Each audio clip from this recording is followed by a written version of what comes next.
This is the X-Zone Broadcast Network, broadcasting worldwide on broadcast affiliates and satellite program providers, including CNN Broadcast Network, Sirius Satellite Network, Star Media, Good News Radio Network, Angel Broadcast Network, Wiki Broadcast Network, and WPBN TV. For more information on the X-Zone Broadcast Network, visit us at www.xzbn.net.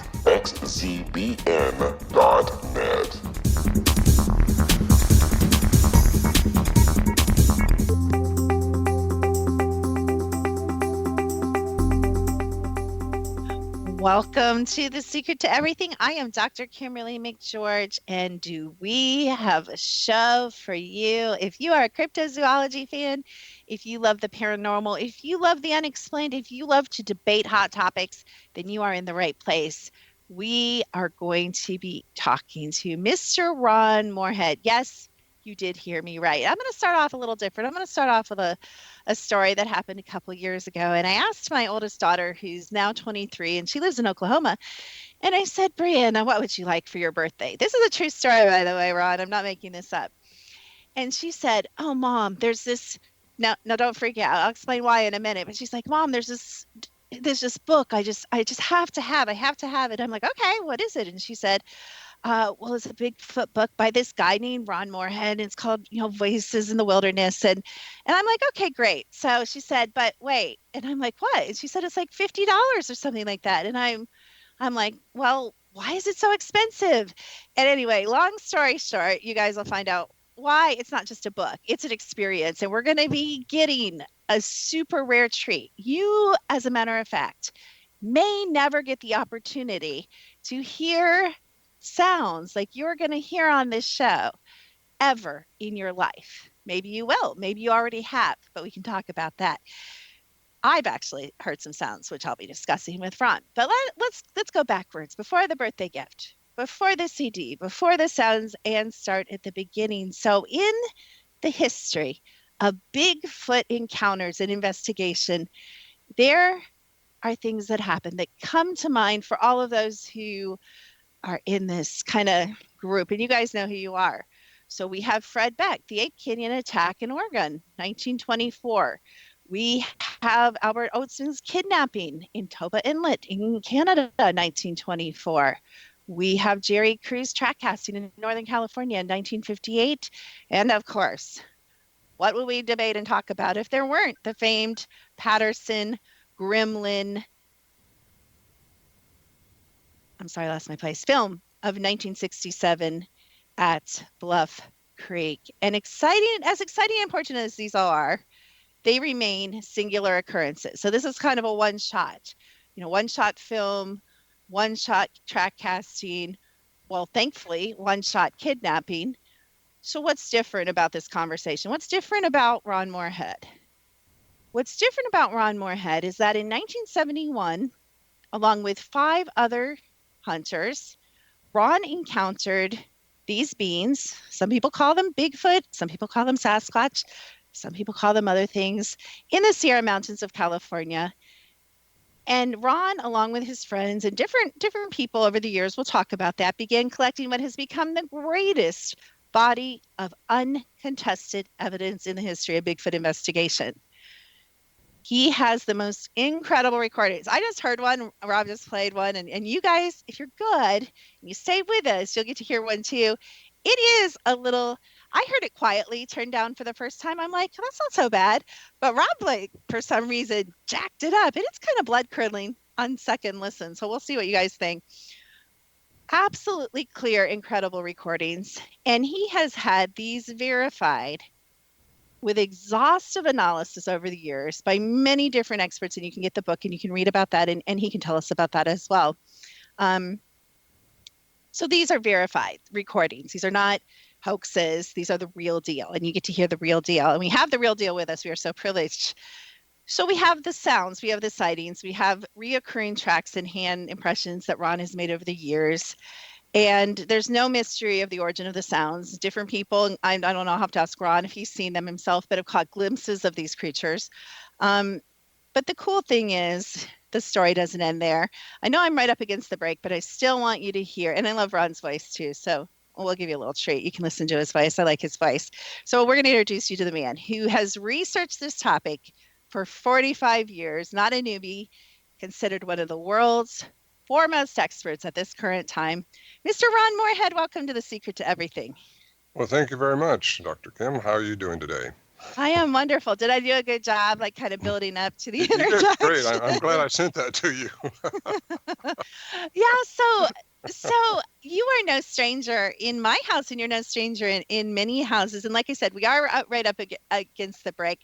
But I just want everyone, and I'm not going to ask you any questions because I know we'll get off in a million different subjects, but I just want everyone really, I know I'm very complimentary of all my guests, but I want you to thoughtfully consider, because not all of you are paranormal cryptozoology fans or even believe in this. My parents, I was talking to them about you being on at lunch, and they laugh hysterically like little kids. Like they think I am super crazy, Ron. So all I want you guys to do is open your minds, take a breath, and we're going to be non-judgmental this hour, and we are going to hear and listen and evaluate the evidence. You may even want to get the book. We will be right back on The Secret to Everything with Dr. Kimberly McGeorge. And I'm just going to say, with the top Bigfoot expert in the world, Mr. Ron Morehead, right here on The Secret to Everything.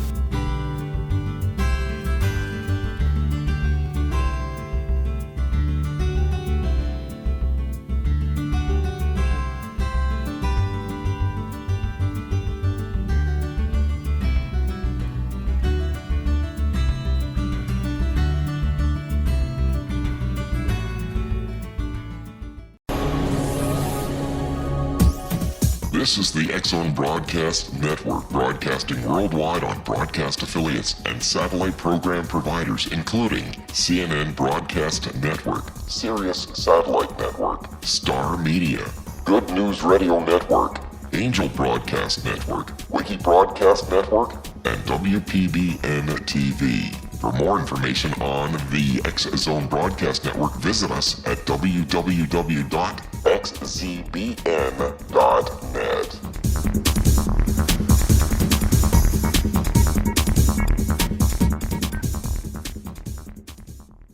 How would you like to be able to read other people's minds? Well, the next best thing is here. When you know how to read a person's name, you know how the person thinks, feels, and behaves.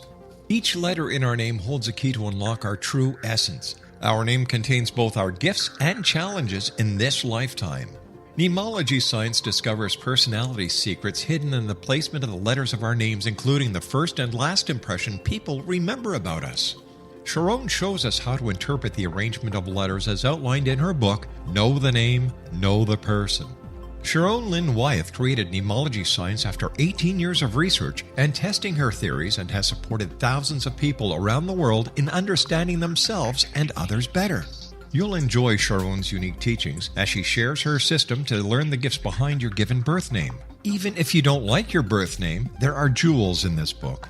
If you're thinking of changing your name, ready to name your child, or wanting to get along better with others, this is the book for you. If you'd like to improve your relationships and change your life for the better, get the book today, Know the Name, Know the Person, or visit www.knowthename.com. That's www.knowthename.com.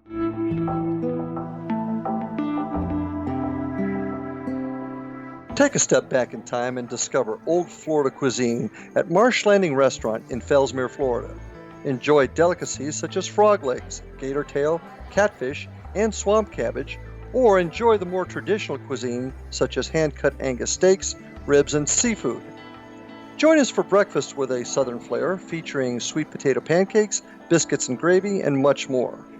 Planning a party? Marsh Landing's private dining rooms can accommodate groups from 8 to 80 people. While you visit, enjoy the historic pictures, artifacts, and stories that line the walls. Marsh Landing is truly a unique experience. Marsh Landing Restaurant, 44 North Broadway in historic downtown Fellsmere, or visit marshlandingrestaurant.com. Marsh Landing, Old Florida cuisine at its best.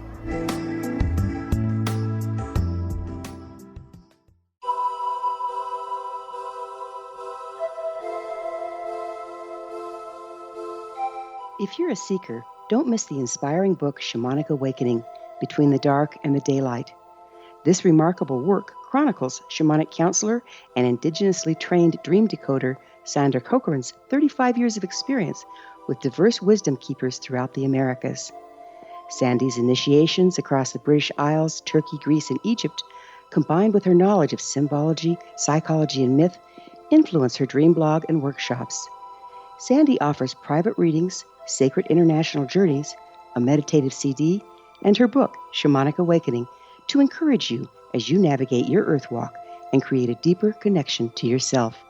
Find this and more at her website, starwalkervisions.com.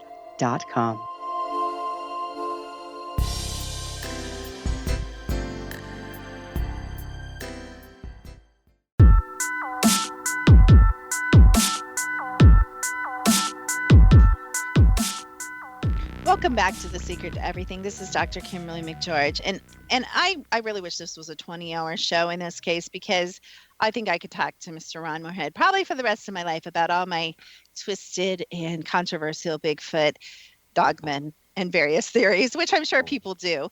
I actually think, come to think of it, my daughter said she was at, I'm sure you've been out in Oklahoma. I think she was out at a Bigfoot conference out there and you were there.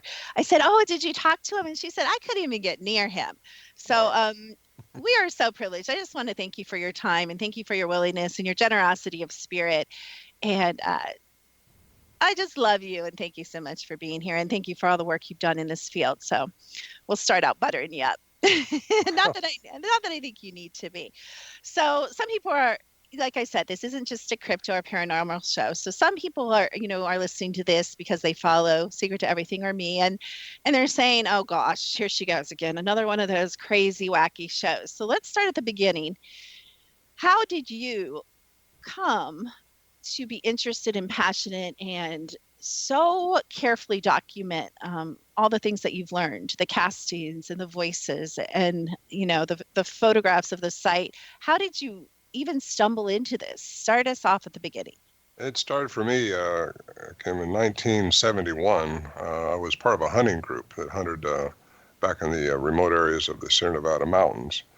And we would pack in with horses and mules and hunt there. And actually, it's about 8 miles in. It's very imposing area to get to. But these creatures, I guess we could call them, came around at night and was messing around making these sounds. And at first, I wasn't there when the original sounds were made in 1971, but I went up after I heard about them, and we went back with tape recorders and started recording these interactions with these creatures. And we assumed they were just, we were having fun with it. Well, it weren't at first. It was kind of scary, really, but once we realized they wasn't going to come into our shelter and eat us or carry us away or something like that, and we had high-powered guns with us, but that didn't seem to deter them any. They kept making their sounds, kept coming around, taking the food we'd leave out for them. And it was exciting. And this went on for more than once. This went on all the way through early 70s. And that's how it began for me. Was originally the Watt Johnson brothers, who established the camp in 1958. They thought there was probably a bear messing around outside. There's a lot of bear where we go up there, and so it wasn't a bear when they went out and seen these big 5-toed footprints in the mud and heard these inhuman-like sounds, a really high amplitude. And so we all started going up there with recorders. We all started recording them. It wasn't until 72 when Al Berry, an investigative reporter, we invited him to come in to see what he could make of all this. Of course, he was looking for a hoax, and he couldn't find one. So he ended up writing a story about it. It was published in a book in 1976, and it's called Bigfoot. He co-authored it with Ann Slate. But this is how it started for me, and I've been studying it ever since, because once you've encountered these things, it kind of gets under your skin. And you kind of wonder what they are. We thought they were just some kind of a giant something out there. Whereas I first turned to the Bible, I think, because that's the only place I knew to look for stories about giants and see if any of those type of giants could still be in existence in today's world. Well, there are giants in today's world, and I can attest to that. We've seen them only occasion. They're very stealthy, they're very fast, and there's some very enigmatic attributes to them that we discovered up there or ran into. And anyway, I talk about that. And, oh, by the way, speaking of that book, it's not $50. The book's $21, and it comes with a CD with the sounds. I had to clarify that. No, yeah, and I'm sorry. I think I couldn't find it, and it was a second party. Yeah, and I thank you for clarifying that. But it was second party on Amazon. You know how they do that? They jack up popular books, and your book is very popular. I will attest to that. So Well, I get orders. Actually, they just tell me when people order them. I send them out. But anyway, that's here and there. I use it through my PayPal account too. People can buy them right from my site online or my CDs.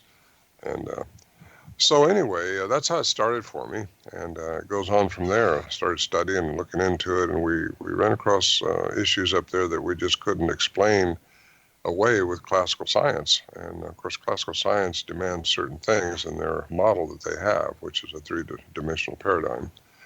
And I kind of gotten out of that because there's just been too many people over the years. I've been interviewing, traveling the world, and seeing things that I've seen in Peru, Bolivia, and Nepal, and these places. There have been aliens here.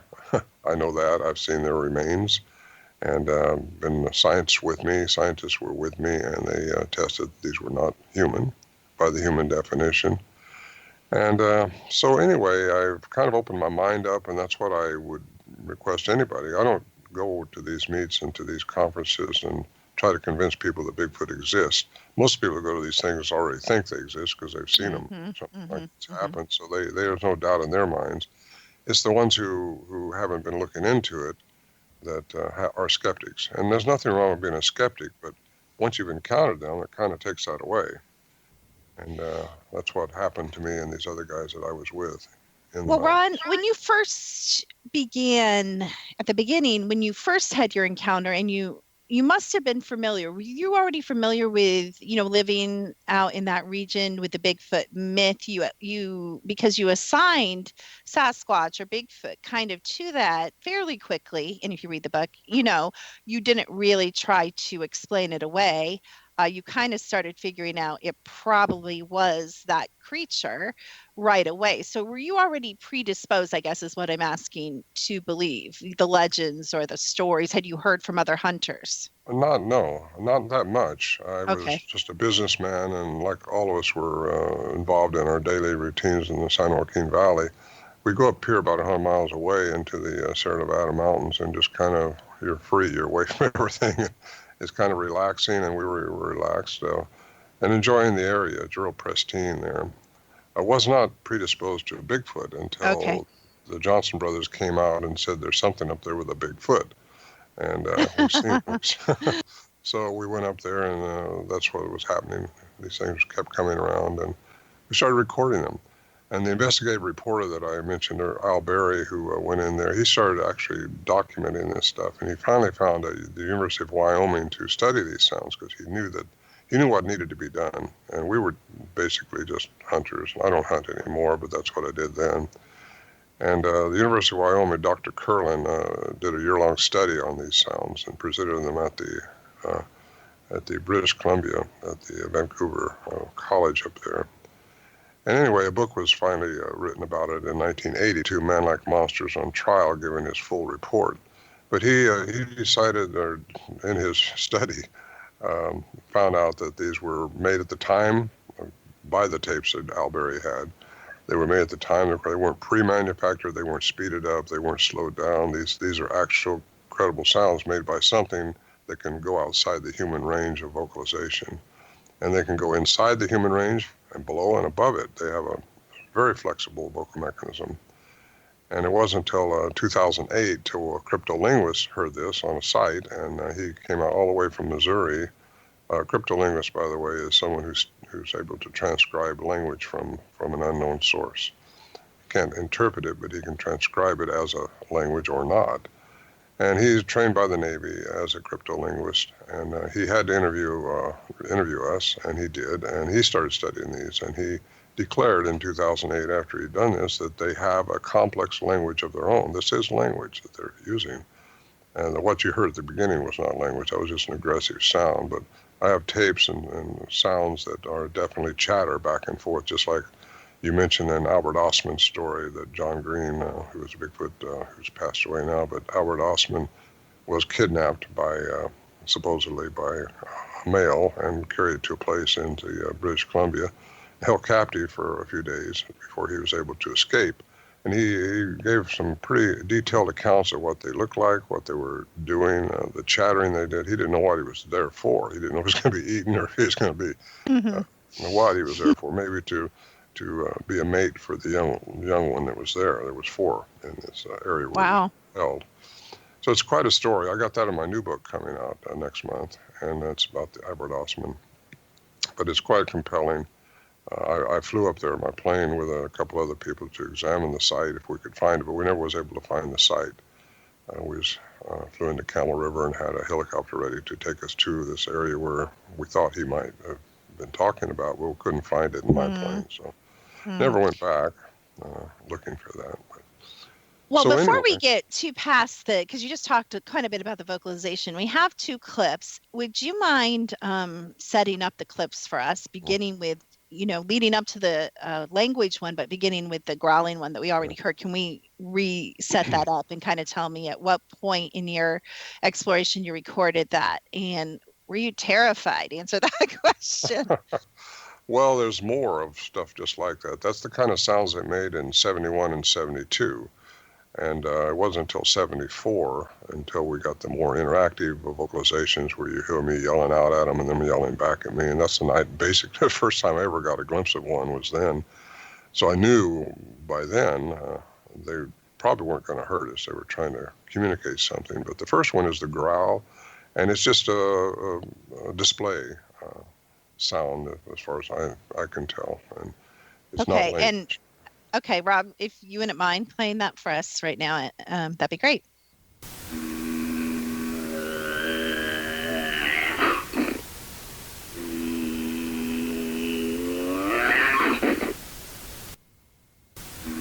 That was...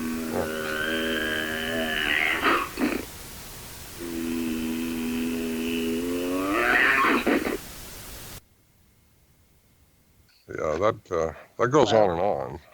Oh, does it? So was this their normal? Would you say this was an aggressive display or a territorial display, or what? I tend to think, Kim, that it was maybe one of them after another one for taking the food, and it wasn't really directed at us. We wasn't able to see them. We was inside the shelter, but this was just a few feet outside the shelter by our stove where we had our meals. And you couldn't get out there fast enough to really get a glimpse of one. Well, you could get a glimpse every once in a while, but I never got a glimpse at that time. But I think that was when they beat on their chest, and they do beat on their chest. I've got those sounds recorded too, and the teeth popping like that. Got those very, very gorilla-like sounds.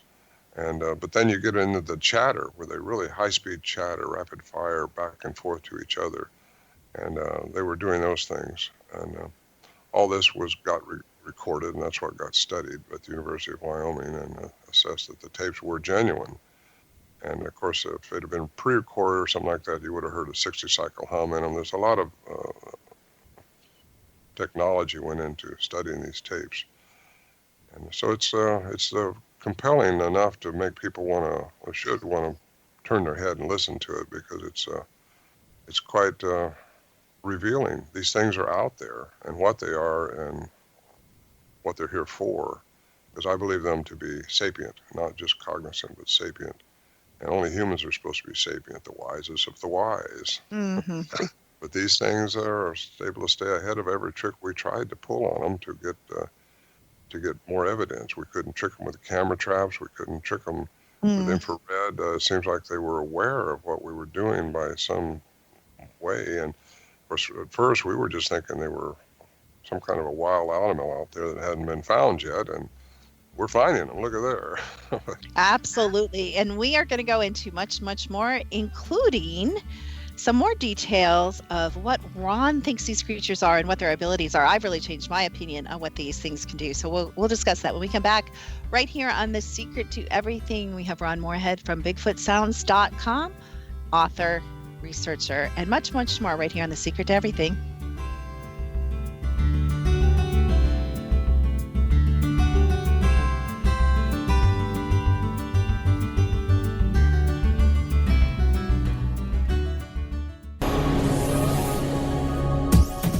This is the X-Zone Broadcast Network, broadcasting worldwide on broadcast affiliates and satellite program providers, including CNN Broadcast Network, Sirius Satellite Network, Star Media, Good News Radio Network, Angel Broadcast Network, Wiki Broadcast Network, and WPBN TV. For more information on the X-Zone Broadcast Network, visit us at www.xzbn.net.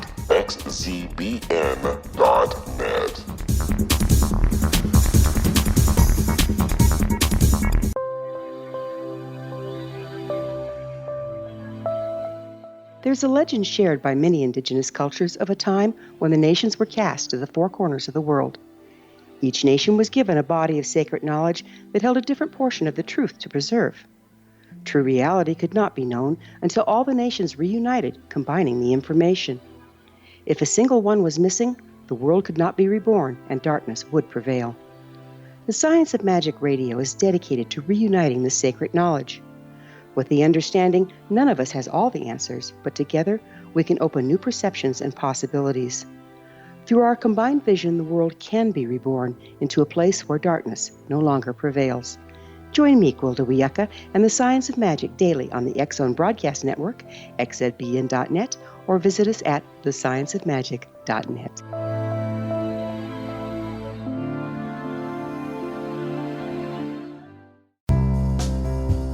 Gibbs A. Williams, Ph.D., is a practicing psychoanalyst, supervisor, researcher, and author in New York City. Much of his life has been dedicated to understanding nature and the uses of meaningful coincidences or synchronicities. His radical and original non-Jungian, non-mystical, non-magical theory of synchronicities illuminates much of the fog surrounding this challenging and perplexing topic. His ideas and manners are fresh, presented in a style that is both entertaining and highly informative. He is also an expert on crisis intervention, specially focused on violence reduction for the police and citizens, mastering anxiety, frustration, and stress without the use of medication, and effectively preventing and treating heroin addiction. Dr. Williams can be contacted at his email address at gwwilliamsny11@aol.com or visit his website at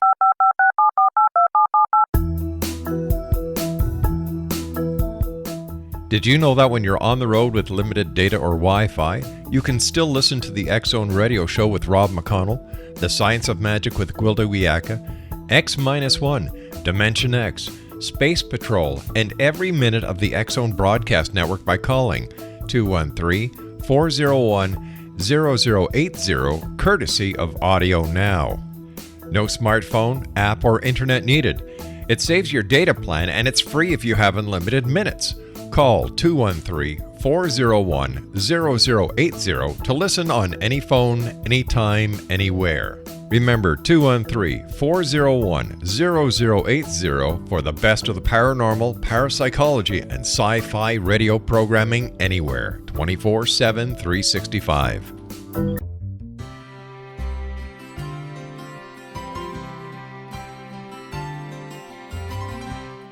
True healing must address 4 levels: physical, emotional, mental, and spiritual, for us to live joyful and productive lives. We tend to treat 3 of the 4, leaving the spiritual languishing. If you're tired of the same dysfunctional patterns cropping up in your life, Soul Balancing is for you.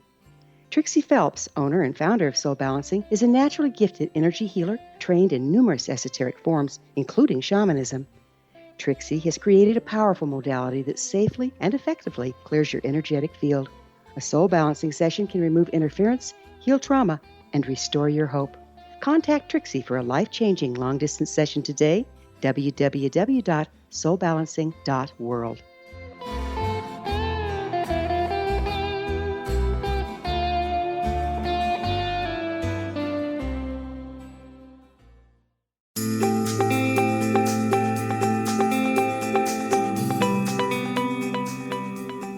You are listening to The Secret to Everything with Dr. Kimberly McGeorge. I am here with the esteemed Ron Morehead, and his website is ronmorehead.com, bigfootsounds.com.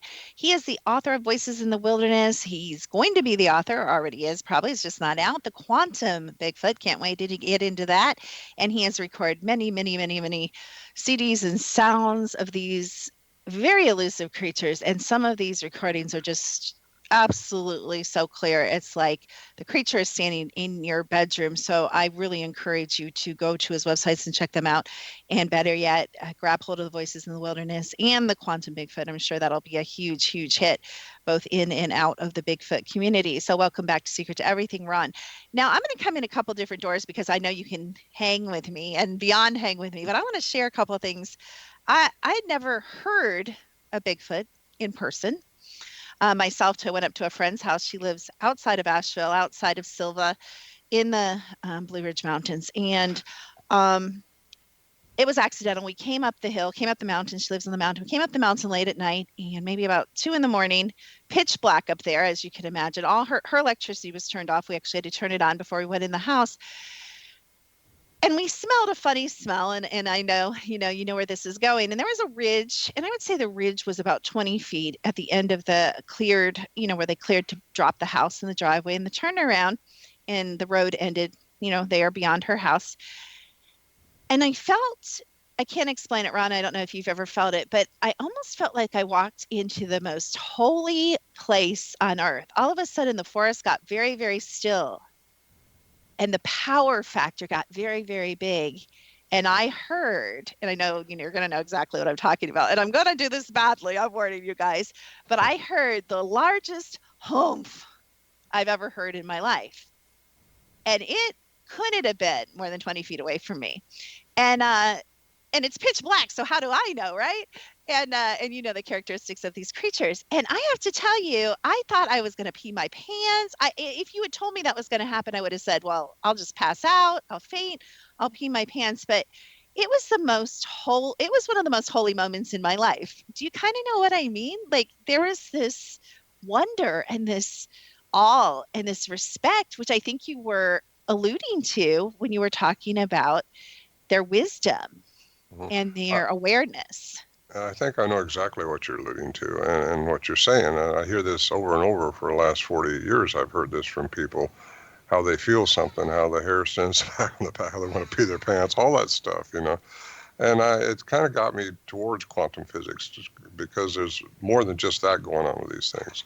They're so elusive, and science, you'd think, could find one, and they can, basically, if they would use the technology available, but you can't get science to get out of their three-dimensional box that they're in and see what's really going on in the universe, in the world, and in our bodies.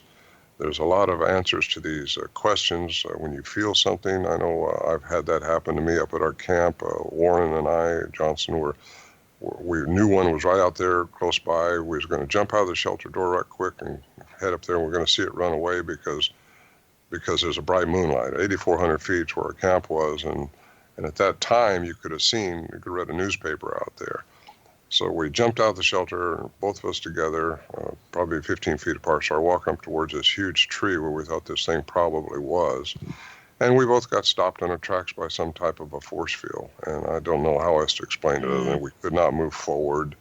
And Warren looked at me and said, I can't go anymore. And I said, I can't either. It wasn't a fear, or I didn't feel fear. But by then we didn't think these things were trying to hurt us.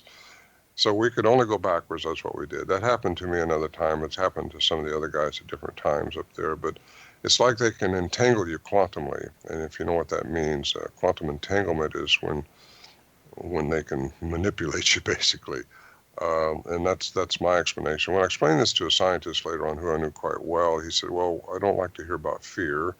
It's probably either pheromones or it's infrasound. And it could have been infrasound because that does affect humans in a negative way sometimes. And pheromones, though, are only supposed to work within the same species.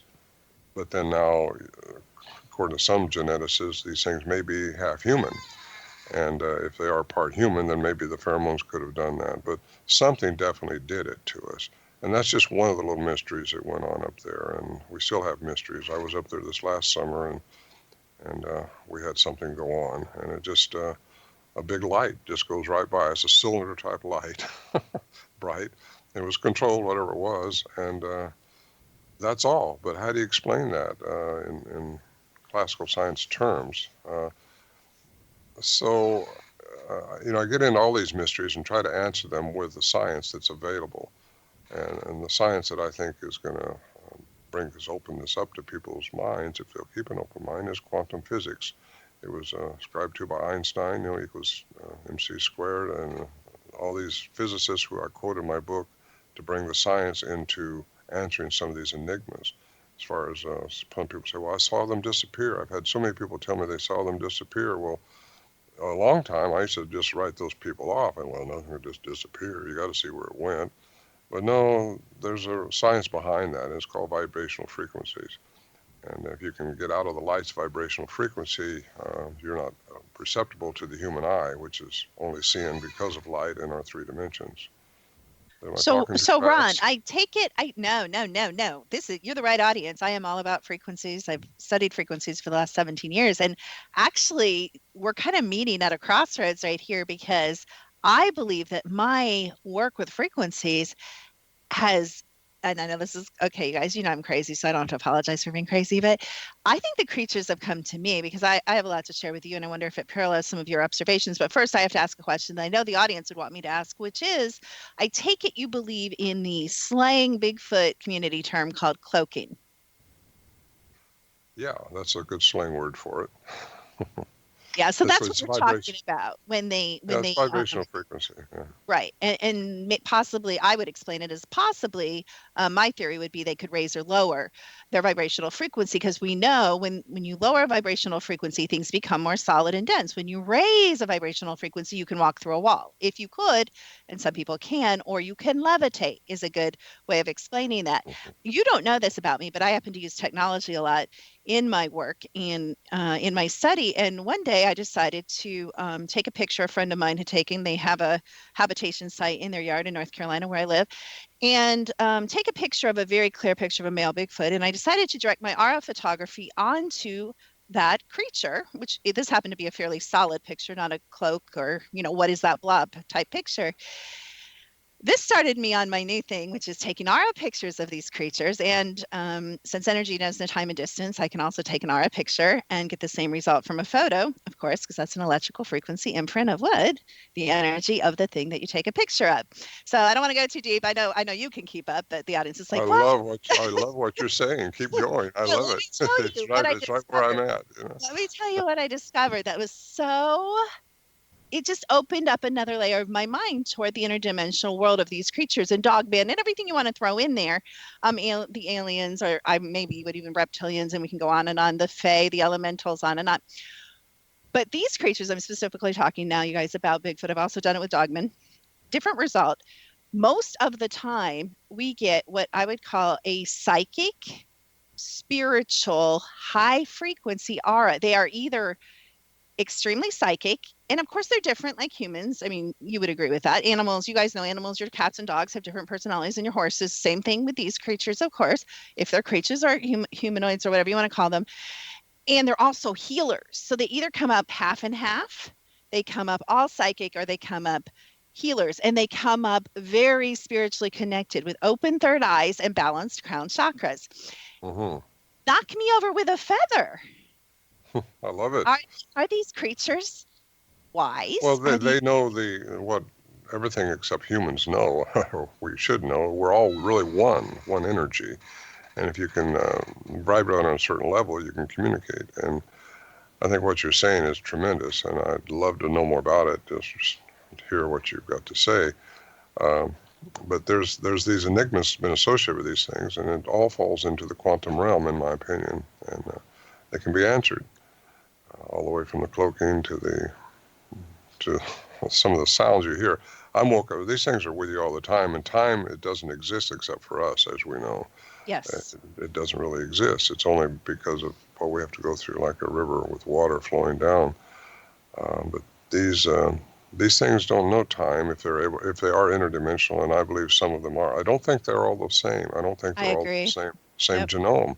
I think they are probably from alien intervention into different primates and animals, which is Greek mythology too, and it's also biblical history. Aliens have inbred and altered the DNA of different animals and different people here. And that's called a hybrid, and that's what the Nephilim were in the biblical Old Testament. That's what maybe the dogman is now. That's what a lot of things are. Reptilians. But why are they doing this? Why is it going on? I get into that in my book too. So. Oh, I thought you were going to answer. I was so excited. I'm like, yes, Ron, why? Tell us. He's going to keep us in suspense, so you have to go out. I'm not a religious person, but I am a very spiritual person. I do believe there are some nuggets in the Bible and some of these texts that you got to read and study. And I've been doing this now for a long time, as you have, and you tend to open your mind up, because just about every story that you hear has a core of truth behind it somewhere. And you get into the book of Enoch, which is in the Old Testament, which is not canonized, by the way, but he goes in great detail of what these aliens were doing. They were fallen ones, they call them in the Bible, and doing what they were doing to try to corrupt the human genome. And they still did it even after the Great Deluge. And you find that the giants were here. The giants are still here. Now, why are they here? We have dominance on this earth. That's just the way it is. That's what our God-given right is. He's given us that right on earth. We just haven't discovered our true potential yet. I think we are not shortchanged in any way, shape, or form as humans. We think we're at the top of the food chain. Well, maybe we're not when it comes to that. But these things seem to be ahead of everything you try, because I think it's because of the time thing. They can go in and out of dimensional phases. And that's raising their vibrational level, like you mentioned earlier, and possibly somehow bringing it back into a lower it so they can be perceivable to us.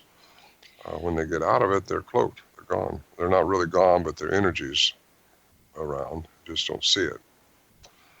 Well, and anyway. again, Ron, I know you don't know me, but, I'm a remote viewer. So I have this really crazy, unusable talent where I can look at any property or remote view any property and tell you immediately if there's a large, and also we can maybe talk about the portal thing, which relates to the interdimensional time thing, which I also believe plays a factor here. But I can immediately go to a place. I'm like, yeah, there's Bigfoot there. Usually when there's Bigfoot, I just want to say I found there's other things as well. So I'm not going to keep saying all the other things, dogmen, fae, element, et cetera, aliens. But usually that's kind of all part and parcel, not always.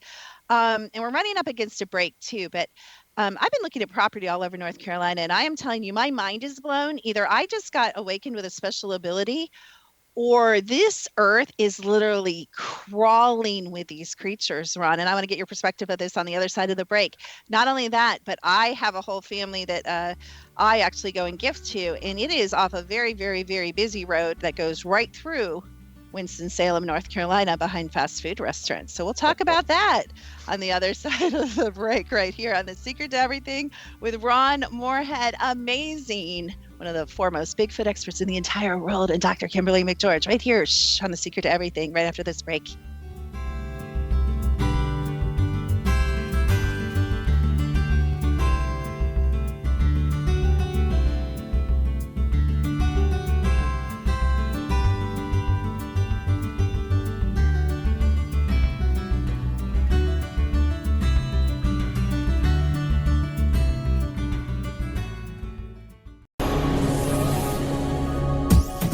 This is the X-Zone Broadcast Network, broadcasting worldwide on broadcast affiliates and satellite program providers, including CNN Broadcast Network, Sirius Satellite Network, Star Media, Good News Radio Network, Angel Broadcast Network, Wiki Broadcast Network, and WPBN TV. For more information on the X-Zone Broadcast Network, visit us at www.xzbn.net.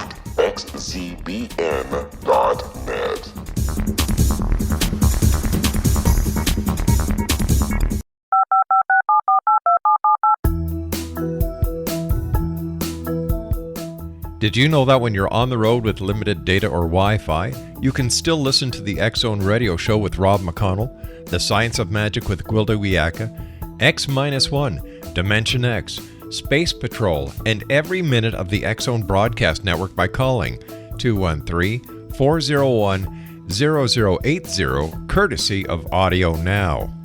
No smartphone, app, or internet needed. It saves your data plan, and it's free if you have unlimited minutes. Call 213-401-0080 to listen on any phone, anytime, anywhere. Remember 213-401-0080 for the best of the paranormal, parapsychology, and sci-fi radio programming anywhere, 24/7, 365.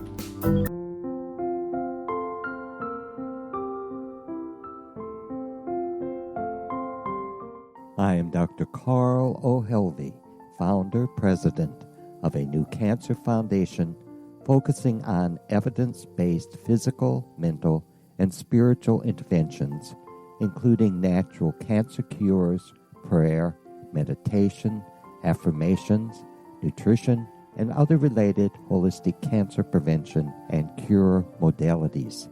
These are used in cancer education, research, and financing care.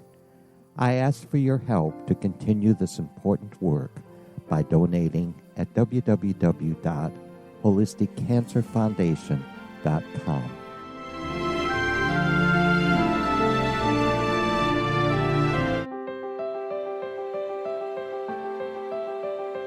Wouldn't you love to know the secret to everything? I'm Dr. Kimberly McGeorge, and on The Secret to Everything, we will merge the practical with open investigation into all realms of the mysterious. We will talk to cutting-edge alternative health practitioners, those who inspire and motivate you in business and life, and of course, we will share stories of the paranormal, conspiracy, and cryptozoology. You will transform because of the frequency I carry, the frequencies my guests carry. Life may never be the same after you listen to this program, for the secret to everything is for you, the listener, for those who desire more in every area of their lives and believe that it can still be found. Listen and discover thesecrettoeverything.com.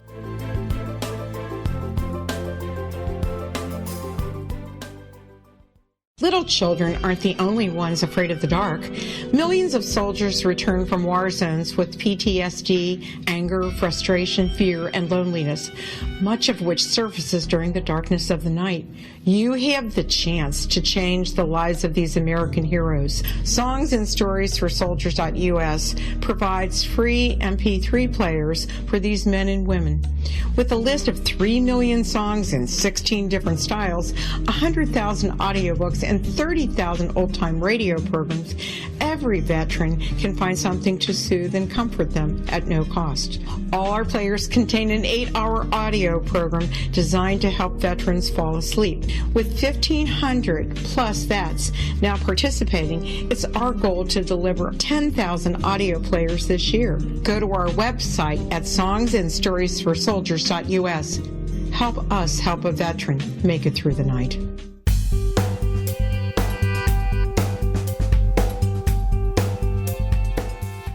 Welcome back to The Secret to Everything. We always appreciate you, the listener. Thank you for letting me know what you want to hear more of, and we will always try to deliver more of that.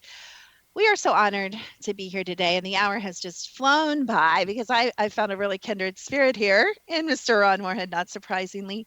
And he is the author of a couple books, Voices in the Wilderness. I can't wait to get my hands on the Quantum Bigfoot, which will be released, he tells us, in April. And he keeps teasing us with things about that, but we'll forgive him. And you can go to bigfootsounds.com and hear more of some of the sounds that we've played on the show, or ronmorehead.com, RONMOREHEAD.com. So, Ron, I was kind of teasing you. See how that works before the break. Give me your opinion. Am I really losing it? Because honestly, now my children are like, they don't even care. They so believe in Bigfoot and dogmen and all this stuff. And of course they have some abilities too, but they don't even care. They're like, yeah, Mom, we know. Like, I'll go on a piece of property and I'll be like, they're here, they're everywhere. And explain this to me, Ron. Okay, so I know they're there because there's this feeling I get, and I don't know if they're communicating that or that's my psychic abilities, but I know 100% I'll stake my life that they are there, whoever there is, like I said, one of these interdimensional creatures. But I can't always see them with my naked eye. But when I take a picture, the other property, we're looking at 15 acres out by a horse trail, they were lined up, Ron. The dogman, the Bigfoot, like, I think I'm losing it. Do you think I'm losing it? You're probably not. You don't sound like you're losing it. It's just the cameras can pick up something that our eyes don't. There's so much energy out there, so much going on. we just don't see it in our perceivable vision. No, there's all kinds of these things. They're just not in our perception, and you're not losing it. No, I feel like you're probably on it. It's hard for people to believe things they can't see, believe in things they can't see. It sounds to me like maybe your pineal gland has been decalcified. Yes, I was born awake, and I do, and you don't know this, but I do practice as a psychic. So I do make my living as a psychic. So you're saying I may have a little edge up, but what I teach and what I found true, you should see the pictures that come in from my clients from all over the world, not just of the dimensional world is just so overlapping with ours. Don't you think at all times I can be sitting on my bed and actually one of my daughters who I think she has the ability of sight more than I do. She would used to tell me, she'd be like, "Oh my gosh, there's an old man laying on, Sierra's bed." I mean, just crazy stuff. She could totally see all the dimensions. And until she got older and got terrified of some of what she saw, and she shut it down. But what's your explanation for, and I do believe too, which I think is what you were referring to. I think some of these, and I used to not believe in cloaking and dimensional, and like I said, I've really changed my mind on a lot of this, obviously, as you have, as you've grown and learned and studied. But I do believe I'm going to ask you, do you believe possibly that some of these families, they travel in family groups, I find, whether interdimensionally or not, they seem to be very family oriented in my experience, my observation. Do you believe some of these are more dense, like you and I? They don't have the ability, I guess, to travel interdimensionally. Yes, I think some of them very well could be that way. Because a lot of them, I think, are possibly diluted from crossbreeding into indigenous cultures. And that would maybe dilute their abilities or for the quantum aspects of consciousness. And I think some of them are, well, like I said earlier, they're from different genomes, possibly from alien intervention, from different types of aliens doing different things, but they've also been diluted down through the dilution process through the eons of crossbreeding. And that's what I think. So some of them can do some things, some of them cannot. I know the ones we encountered in the Sierras have a language. And you don't hear a lot of people talk about their chatter, but I do hear some people talk about it, how they hear it.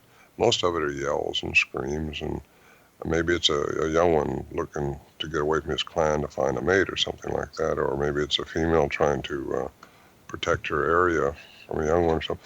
But whatever, there are different ones. I just really believe that from the tracks I've seen, from the people I've encountered and talked to, and it's just... I know there are different kinds. They have different attributes. Just like people. Some people are psychic or are really good at being psychic. I think we're all psychic. I love that you said the pineal gland. That's a part of it, definitely. Rob, and he just referred to the chatter, and I think we have an example of that queued up. Rob, could you play the chatter yelling one?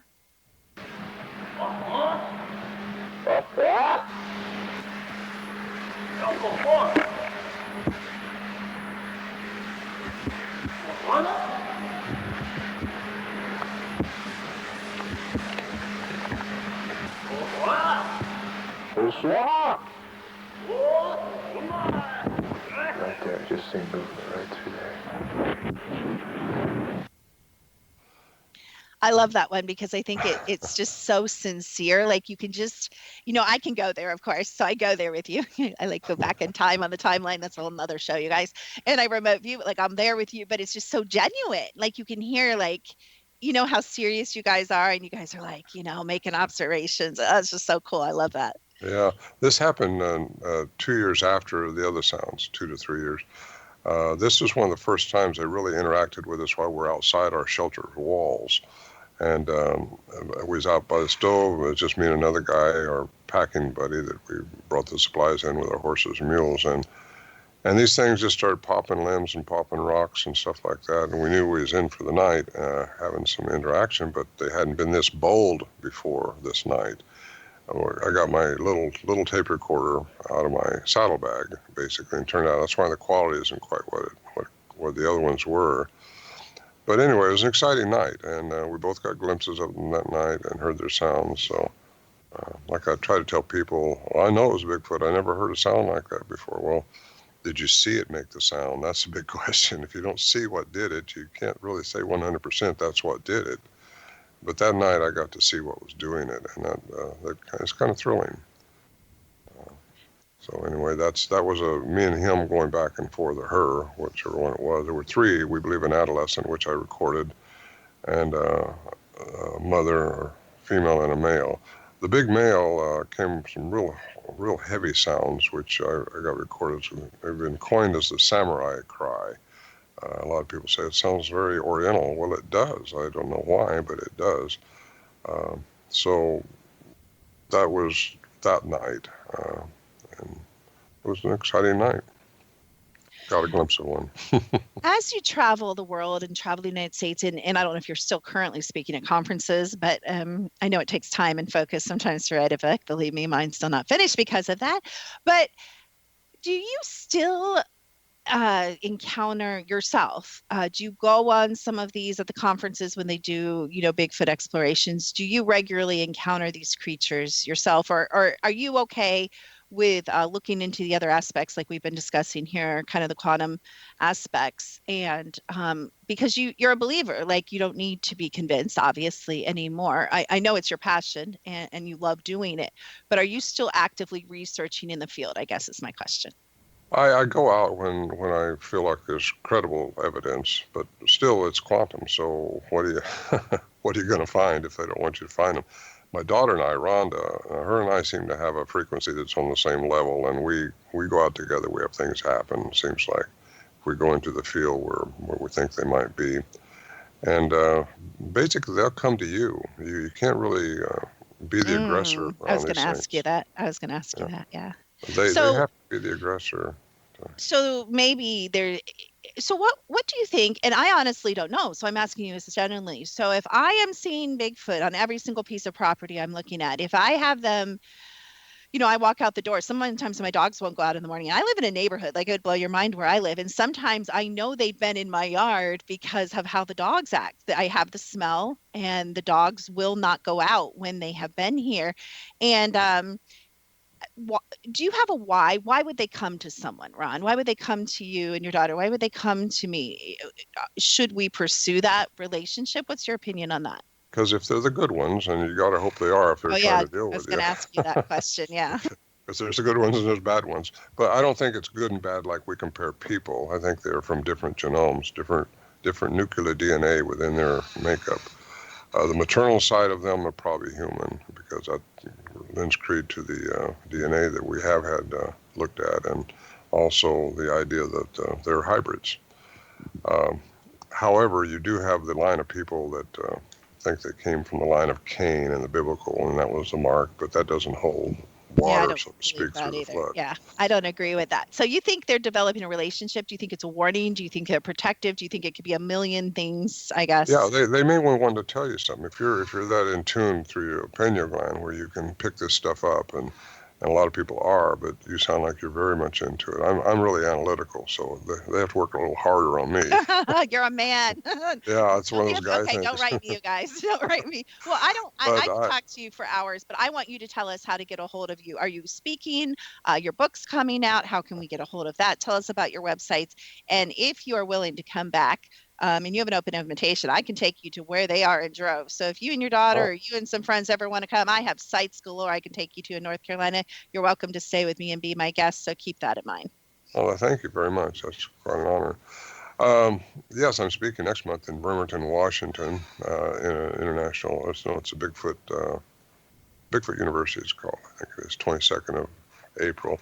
Then I speak again in Tri-Cities later that year, speaking at an international Bigfoot conference. Then I speak in Denver, Colorado, sometime in, I don't have my calendar in front of me. Then I speak at the Ocean here in Washington in November generally. Then I have another meet in January. So I'm kind of scheduled every month or so after fall. I don't like to tie up my summers too much, because I like to do explorations. And here in the Olympics, in the Olympics where I'm at, I like to stay kind of free. I do get a lot of calls from people wanting me to show them places or go somewhere with them where they said they've seen one of these. And there's a lot of activity here in the Olympic mountain range of Washington. Oh, we're out of time, Ron. I'm going to have to cut you off. RonMorehead.com. It's been our privilege, our honor. And thank you guys for listening to Secret to Everything. Check us out next time.